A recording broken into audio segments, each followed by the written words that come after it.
The morning sun cast a golden glow across Kensington Palace as the household staff moved with quiet urgency through the grand corridors.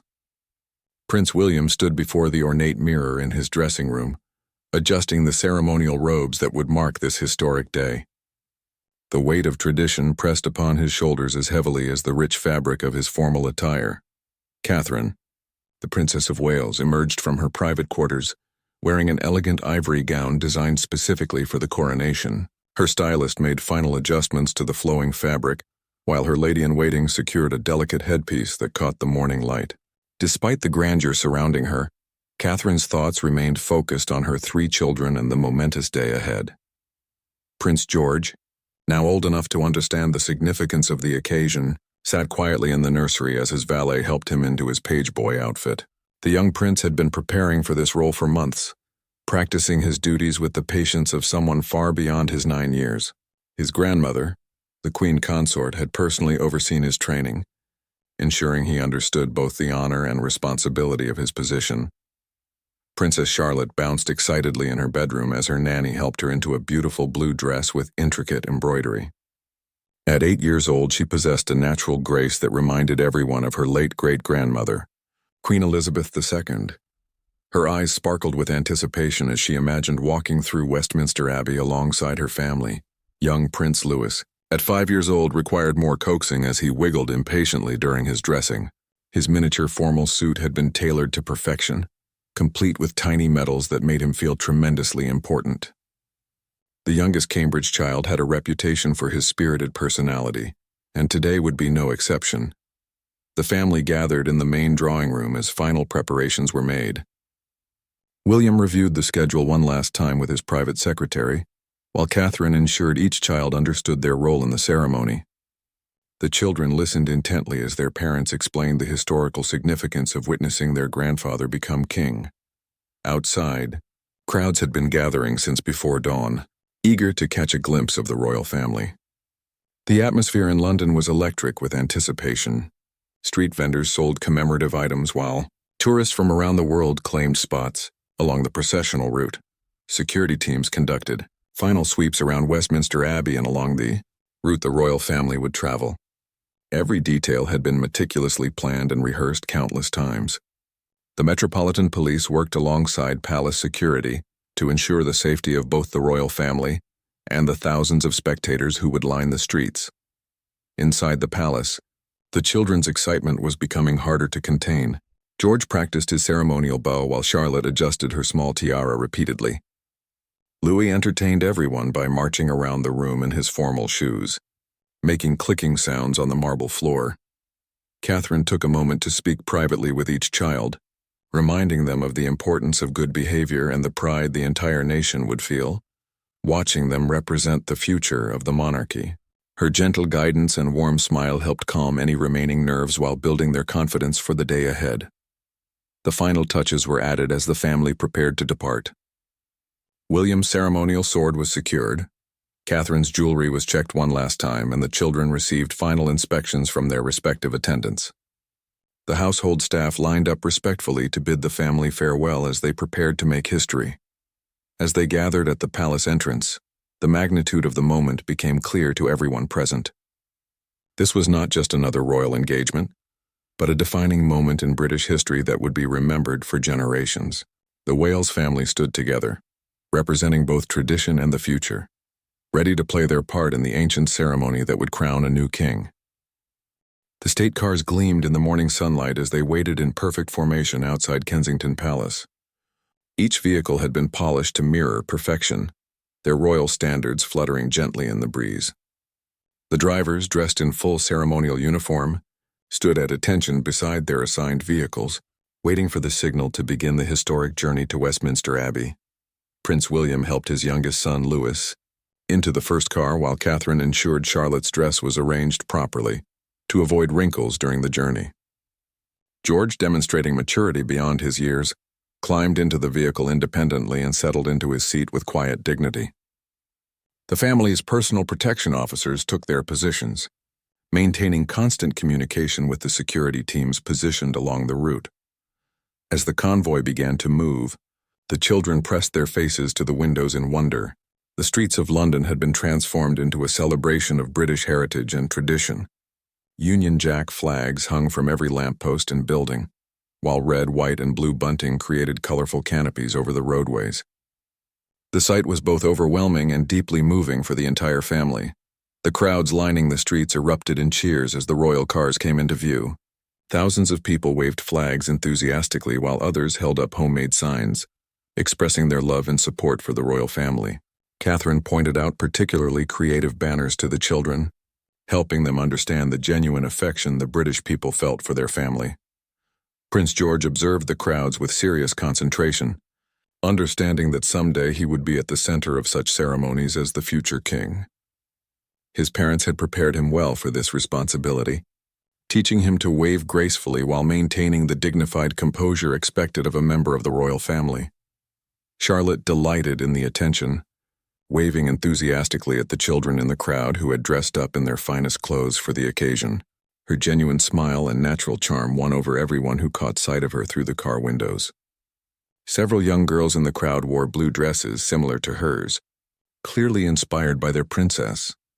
Louis provided moments of pure joy as he pointed excitedly at the decorations and waved with both hands at anyone who would look his way. His infectious enthusiasm brought smiles to even the most reserved members of the crowd. Catherine gently reminded him to sit properly while secretly enjoying his unrestricted happiness. The journey through London revealed the true scale of preparation for the coronation. Military personnel in dress uniforms stood at strategic points along the route, while mounted police officers on magnificent horses maintained order with quiet authority. The precision and pageantry demonstrated the best of British ceremonial tradition. Television crews from around the world had positioned themselves at key locations to capture every moment of the royal family's journey. Commentators described the scene to millions of viewers watching from their homes, noting the children's behavior and the family's obvious bond. The global audience was estimated to be in the hundreds of millions. William and Catherine exchanged meaningful glances as they recognized the historical significance of the moment. They were not just attending a coronation, but participating in a ceremony that connected them to centuries of British monarchs. The weight of tradition and the excitement of witnessing history combined to create an almost magical atmosphere. As Westminster Abbey came into view, the children grew quieter, sensing the approaching solemnity of the ceremony. The magnificent Gothic architecture of the ancient building commanded respect and reverence from all who approached. Hundreds of distinguished guests were already arriving, creating a steady stream of formal carriages and luxury vehicles. The abbey bells began to chime, their ancient voices calling the faithful to witness the crowning of their new sovereign. The sound echoed across London, marking the beginning of the most important ceremony in the British calendar. Inside their car, the Wales family prepared themselves for their grand entrance into history. Catherine made final adjustments to the children's appearances, while William reviewed their roles one last time.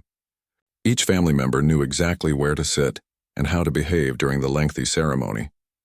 The months of preparation had led to this single, crucial moment that would define the beginning of a new reign. The magnificent facade of Westminster Abbey loomed before them as the royal convoy approached the historic entrance. Hundreds of photographers and camera crews had positioned themselves strategically to capture the moment when the Wales family would emerge from their vehicles. The ancient stones of the abbey seemed to whisper stories of the countless monarchs who had been crowned within its sacred walls over the past 1,000 years. Prince William stepped out of the car first, his ceremonial robes catching the light as he turned to assist his family. The crowd gathered outside the abbey burst into spontaneous applause and cheers, their voices echoing off the Gothic architecture. He moved with the practiced grace of someone born to royal duty, acknowledging the crowd with a subtle nod while maintaining his focus on the ceremony ahead. Catherine emerged next, her ivory gown flowing elegantly as she stood beside her husband. The intricate beadwork on her dress sparkled in the morning sunlight, creating an almost ethereal effect that left the gathered crowd momentarily silent with admiration. Her poise and natural dignity embodied everything the British people expected from their future queen. Prince George followed his parents with remarkable composure for his age, understanding the gravity of the moment while managing his own excitement. His page boy outfit had been designed to complement the ceremonial grandeur of the occasion, and he wore it with obvious pride. The watching crowd murmured, appreciatively at his mature behavior and growing resemblance to his father.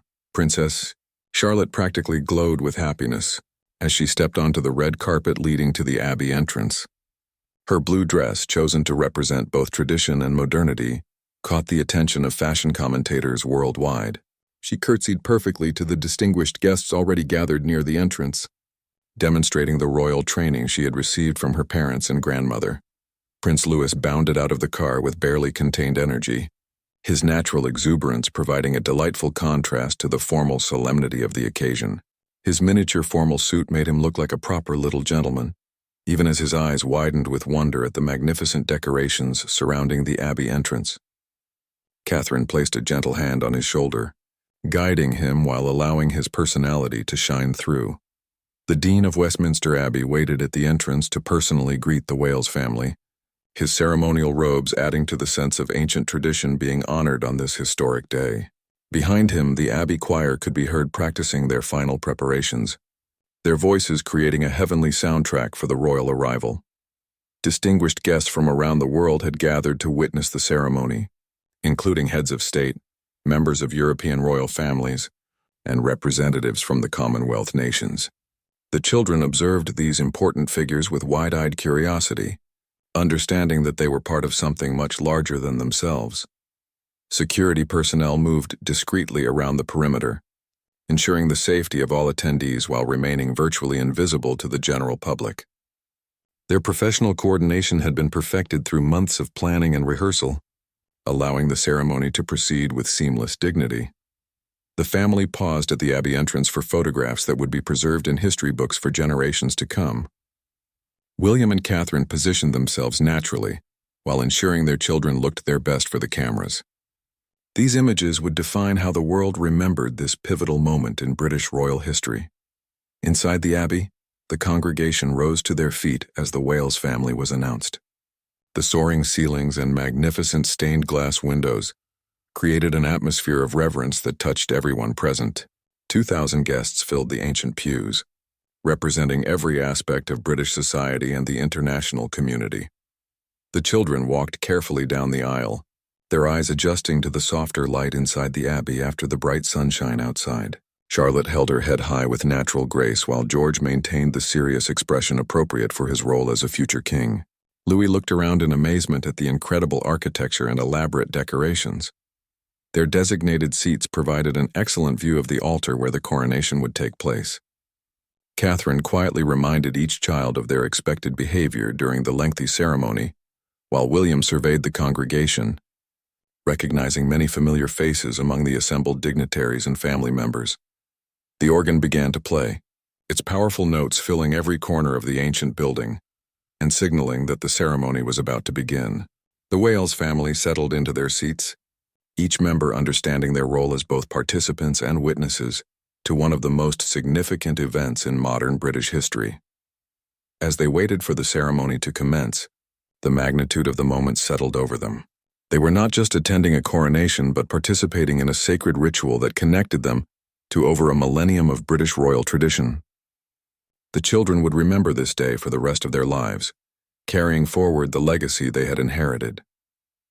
The ancient walls of Westminster Abbey seemed to hold their breath as the coronation ceremony began, with the slow, majestic procession of church officials in their elaborate vestments. The Archbishop of Canterbury led the procession, carrying symbols of royal authority that had been used in coronation ceremonies for centuries. Prince George watched with intense concentration, knowing that someday he would be at the center of such a ceremony. The Abbey choir's voices soared toward the vaulted ceiling, their harmonies creating an atmosphere of sacred majesty that touched every person present. Catherine discreetly helped Louis follow along in his order of service, while Charlotte sat perfectly still, mesmerized by the pageantry unfolding before them. The music seemed to connect the present moment with generations of monarchs who had been crowned in this same holy space. When the new king entered the Abbey, the entire congregation rose as one, their movement creating a rustling sound that echoed through the ancient building. The children craned their necks to get a better view of their grandfather, resplendent in his coronation robes and looking every inch the sovereign he was about to become. The weight of the moment was visible on his face, reflecting both the honor and responsibility of kingship. The ceremony proceeded with ancient rituals that had been performed for over 1,000 years, each element carrying deep symbolic meaning about the relationship between monarch and people. Prince William explained quietly to his children the significance of each part of the service, helping them understand they were witnessing history being made while participating in traditions older than the building itself. Prince George's role as one of the pages of honor required him to assist with the king's robes at specific moments during the ceremony.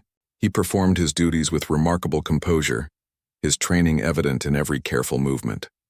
The pride on his parents' faces was unmistakable, as they watched their eldest son carry out his royal responsibilities with dignity beyond his years.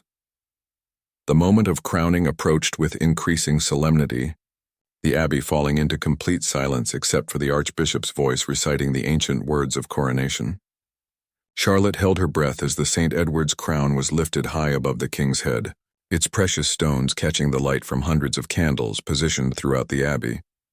As the crown was placed upon the king's head, a great shout of "God Save the King" erupted from the congregation, causing young Louis to jump slightly in surprise before joining in with enthusiasm.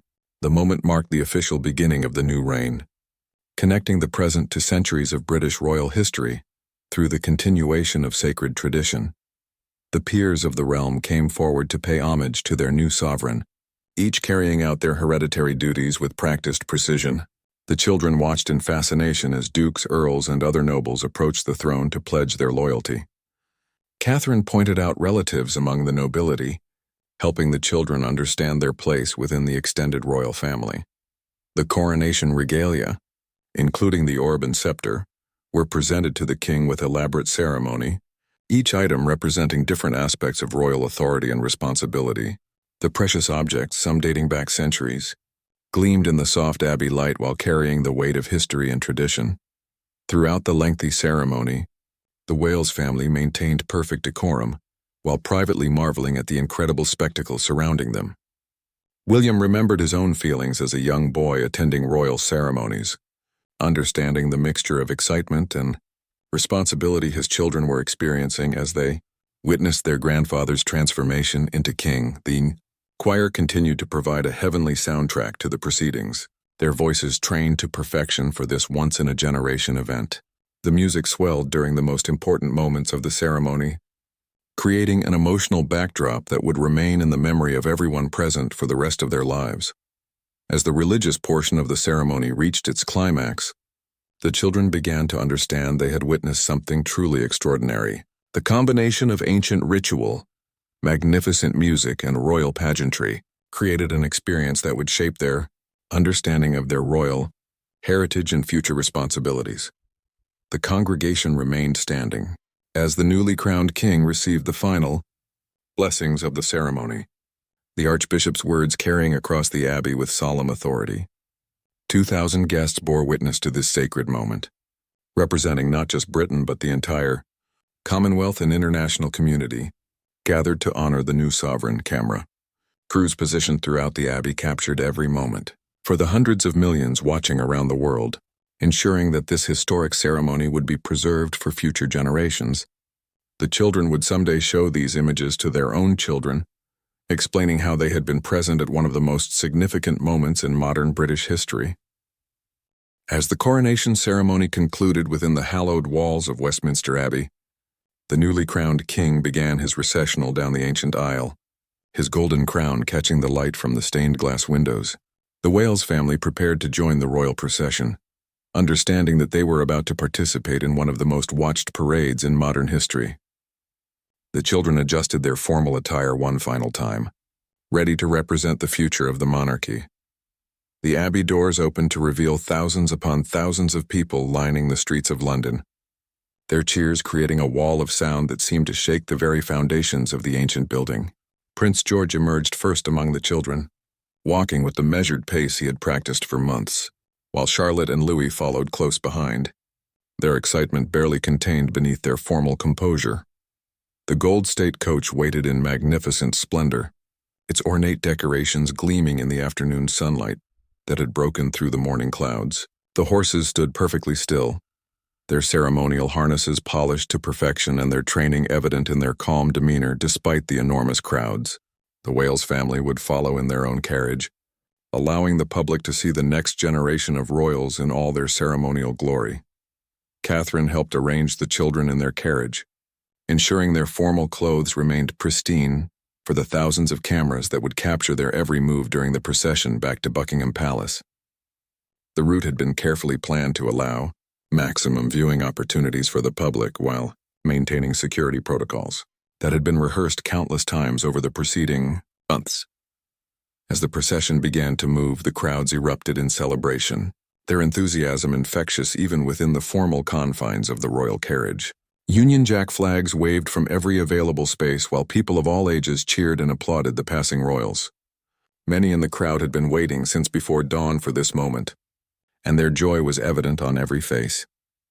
Prince Louis pressed his nose to the carriage window, waving enthusiastically at the children in the crowd who had dressed in their finest clothes for the occasion.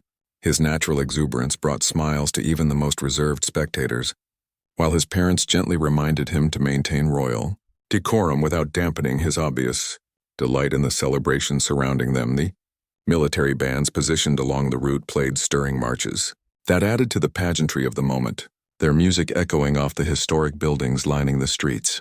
The precision of their performances matched the exactness of the entire ceremony, demonstrating the high standards expected for such a significant royal occasion. The children listened to the music with obvious pleasure, understanding they were part of something truly special. Charlotte waved with perfect royal technique, her natural grace evident in every gesture, as she acknowledged the crowds with genuine warmth. Many young girls in the crowd wore blue dresses similar to hers, clearly inspired by their young princess. Her confident smile and composed demeanor impressed royal watchers who noted her growing resemblance to her grandmother, the late Queen Elizabeth II. Television commentators from around the world provided running descriptions of the procession to their global audiences, noting the children's behavior and the public's enthusiastic response to the royal family. The images being broadcast would be seen by hundreds of millions of people, making this one of the most watched events in television history and cementing the children's place in royal lore. The processional route took the family through some of London's most historic areas, past landmarks that had witnessed countless royal celebrations throughout British history. Westminster Bridge provided spectacular views as the procession crossed the Thames, while the crowds lining both sides of the river created an amphitheater of celebration that surrounded the royal family with expressions of loyalty and affection. Street vendors had been selling commemorative items since early morning, and the crowds proudly displayed their purchases while cheering for the royal family. Programs, flags, and specially designed clothing created a sea of red, white, and blue that stretched as far as the eye could see. The commercial celebration matched the emotional significance of the day, creating memories that would last lifetimes. Prince George maintained his serious expression throughout the procession, understanding that his behavior was being watched and evaluated by millions of people around the world. His maturity impressed observers who recognized the future king's growing awareness of his destiny and responsibilities. William and Catherine exchanged proud glances as they watched their eldest son handle the pressure with remarkable composure. The procession paused at several key locations to allow the public better views of the royal family, creating photo opportunities that would appear in newspapers and magazines around the world. Each stop generated renewed cheers and applause from the crowds, who clearly appreciated the chance to see their royals up close during this historic celebration. As Buckingham Palace came into view, the excitement of the crowds reached fever pitch, knowing that the famous balcony appearance would soon follow. The children could see the palace guards in their distinctive red uniforms and tall bearskin hats standing at attention, adding to the ceremonial grandeur of their homecoming after the momentous day at Westminster Abbey. The gates of Buckingham Palace opened to welcome the royal family home after their historic journey through the streets of London. The Wales family carriage rolled into the palace courtyard, where hundreds of staff members had gathered to witness their return from the coronation ceremony. The children peered out at the familiar surroundings with new eyes, understanding that everything had changed now that their grandfather was officially king. Inside the palace, preparations for the balcony appearance were already underway, as staff members made final adjustments to ensure everything would be perfect. For the moment, the world was waiting to see. The famous balcony of Buckingham Palace had been the site of countless historic royal appearances, and today would add another memorable chapter to its distinguished history. Catherine quickly checked each child's appearance one final time, smoothing Charlotte's dress and adjusting Louis's collar while ensuring George's page boy outfit remained pristine after their long day. The children had maintained remarkable composure throughout the ceremony and procession, but the excitement of appearing before the crowds gathered outside the palace was beginning to show in their bright eyes and barely contained energy. The newly crowned king joined his family in the palace's grand reception room, still wearing his coronation robes and the imperial state crown that sparkled with precious gems. The children looked at their grandfather with new respect and wonder, understanding that he had been transformed by the ancient ceremony they had witnessed. The weight of the crown seemed symbolic of the new responsibilities he had accepted. Prince William reviewed the protocol for the balcony appearance with his children one final time, reminding them to wave gracefully and maintain their composure, even when faced with the enormous crowd gathered in front of the palace. The mall stretched into the distance, packed with people who had waited hours for this traditional moment that would mark the conclusion of the coronation celebrations. The sound of the crowds outside could be heard even through the thick palace walls, their chants of "God Save the King" creating a constant backdrop of celebration. The children moved to the windows overlooking the palace grounds, amazed by the sea of people extending as far as they could see. Thousands of Union Jack flags created waves of red, white, and blue throughout the assembled multitude. As the time approached for the balcony appearance, the royal family gathered near the famous French doors that would open onto the balcony, where they would greet their subjects. Palace officials made final checks of security arrangements while ensuring that photographers would have clear views to capture the historic moment for posterity. The doors opened, and the newly crowned king stepped onto the balcony first, the afternoon sunlight catching his crown and creating a radiant effect that drew gasps of admiration from the crowd below. The roar of approval that arose from the assembled thousands was deafening, a testament to the affection and respect the British people felt for their new sovereign. Prince William and Catherine followed, their children walking beside them with the perfect posture and gracious demeanor they had been taught from birth. Princess Charlotte waved with natural elegance while Prince George maintained the serious expression appropriate for his future role. Young Prince Louis, true to form, waved enthusiastically with both hands, bringing smiles to faces throughout the crowd. The family positioned themselves along the balcony railing, creating a tableau that would be reproduced in countless photographs and paintings commemorating this historic day. The contrast between the formal grandeur of their ceremonial clothing and the genuine warmth of their family bond was evident to everyone watching, both in person and through television broadcasts around the world. The crowd's enthusiasm reached new heights as the children appeared, their youth and obvious happiness providing a perfect symbol of the monarchy's future. Photographers captured every smile and wave, knowing these images would become iconic representations of the new reign's beginning. The children seemed to understand instinctively how to balance royal dignity with natural charm. A flypast by the Royal Air Force had been planned as the grand finale of the day's celebrations, and the sound of approaching aircraft could be heard in the distance. The children looked skyward with excitement as military planes appeared in formation, trailing red, white, and blue smoke across the London sky in tribute to their newly crowned grandfather. The aircraft roared overhead in perfect formation, their precision representing the best of British military tradition, while their colorful display created a spectacular backdrop for the royal family's balcony appearance. The crowds cheered even louder as the planes passed, understanding they were witnessing a moment that would be remembered and celebrated for generations to come. As the flypast concluded and the crowds began to slowly disperse, the royal family remained on the balcony for several more minutes, savoring the connection with their people and the successful conclusion of a day that had begun months ago in planning sessions and rehearsals. The children had performed beautifully, representing the future of the monarchy with grace and natural charm. The Wales family finally retreated into the palace as the afternoon light began to fade, carrying with them memories of a day that had transformed their grandfather into king and secured their own places in the continuing story of the British royal family. The coronation was complete, but the reign had only just begun, with these three remarkable children destined to play increasingly important roles in the monarchy's future.